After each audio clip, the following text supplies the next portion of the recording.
What's good, YouTube? It's your boy Axel Rose, the Shogun with the slogan, and if you don't know where it's been, you don't know where it's going, and I am back with another video.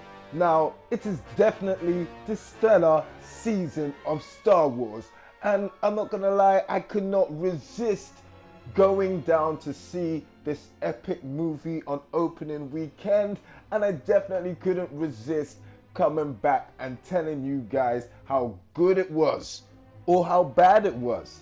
So yeah, let's get to it with a quick review. Now the question is this movie firing on all cylinders, or has the franchise just frankly hit a wall? Ouch. Now first up, being as this movie is dubbed as episode 7 of the Star Wars franchise and mythos, I'm sure a lot of casual fans and people in general are worried if they actually have to be up to speed on the overall story or a big fan of sci-fi to enjoy the movie. And to J.J. Abrams' credit, he's done such a good job that all you have to do is be a fan of comedy, action, or just a good plot to enjoy the film. Now, to be honest, people, I was actually initially horrifically skeptical about the direction of which this movie would go in. To be honest, the Star Wars license prints money, and they could have pretty much put a subpar product in cinemas and still seen a profit.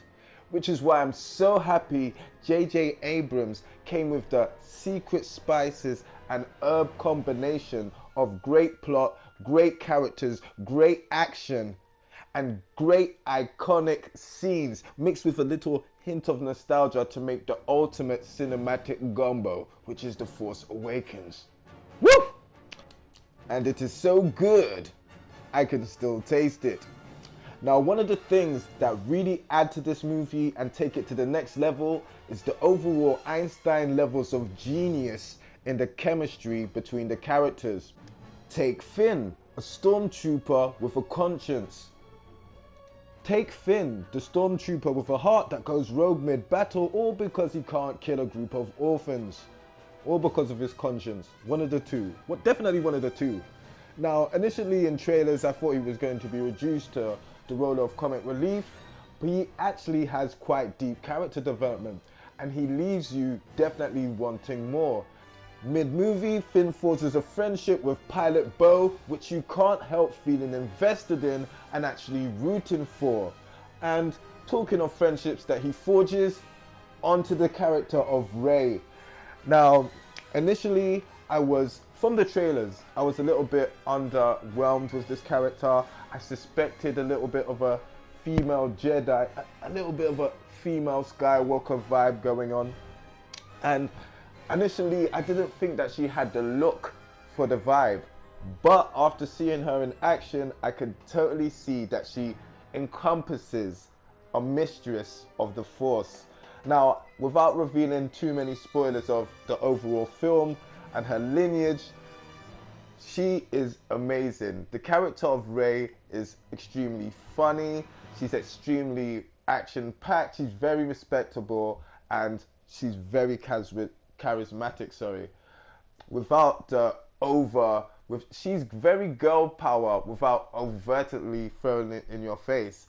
And the fact that her comedic timing she's got it down packed, makes her a very likable character and very believable when she's in fight scenes. Now, having great heroes would be nothing, would be absolutely useless, would mean absolutely squat without a great villain. And without saying way too much, Kylo Ren is definitely that.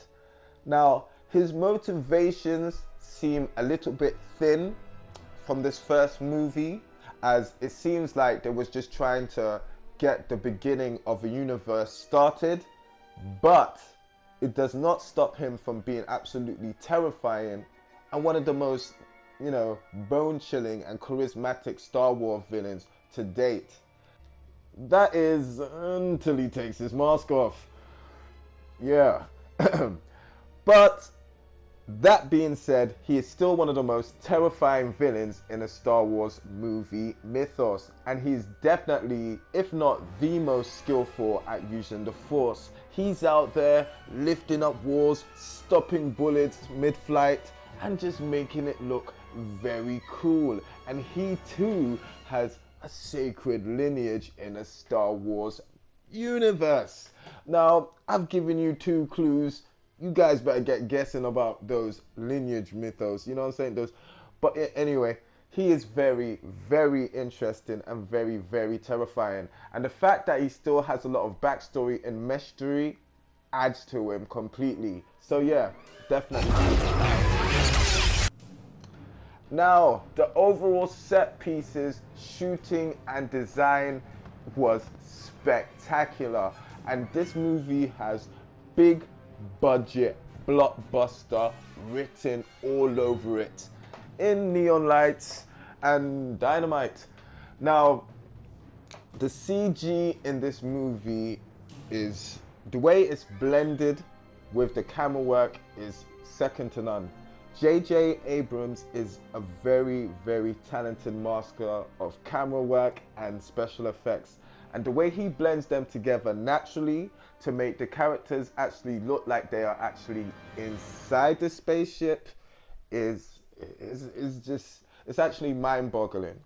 There was really, really a big, strong attention to detail, and all of these things just come together to make the movie just mind-blowing.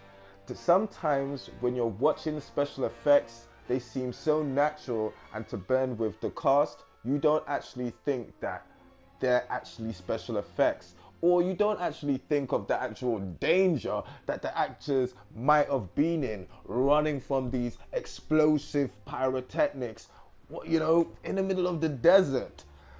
Now, yes, this movie has a block blunder. Yep, let's keep rolling. Yes, this movie has blockbuster budgets, but what is the story saying? Now, obviously, this review is definitely spoiler free, but there are a lot of tropes that this movie follows, as in tropes from Star Wars 4: A New Hope. There are so many similarities in the new character archetypes and certain elements of the story that the foreshadowing would be out in the rain. And that's not necessarily a bad thing, because that is one of the things that adds nostalgia. And there are so many new things in this movie that give it its own merit to stand on, that the throwbacks to the initial franchise aren't really too much of a big deal. But there are so many of them, I had to mention them.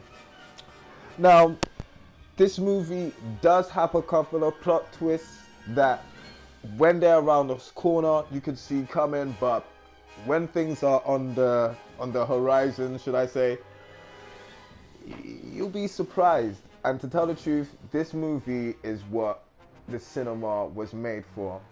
Big budget special effects, amazing sound direction, and, you know, just a great time is what movies were all about. And Star Wars delivers on all fronts. Now, this movie is not only a great single starting piece, it's definitely a great part to the overall franchise, and definitely a highlight in the franchise, the whole series as a whole. Now, I know certain Star Wars fans will be upset that I said that, but come on. After some of those prequels, you've got to admit, this movie is kind of fire. Now, personally, what rating should I give this movie? I give it a go see it twice. Yes, I give it a go see it twice. If possible, make sure you go and see this movie as many times as you can. It's fun. It's a great date movie. It's a great movie you can see with your friends. It's got a lot of action. It's got great sound. It's definitely one of the movies that going to the cinema was made all about. Now, I'm thinking of doing a review with slight movie spoilers so I can actually talk more about the film. But yeah, I'm not sure if that's actually a marker for that because this is a gaming channel. But I really dug this movie, so I thought I would talk about it. But you know what? I'm thinking about talking about more movies. Anyway, let me know what you thought about this movie or if you saw it. And yeah, holla at your boy. Peace!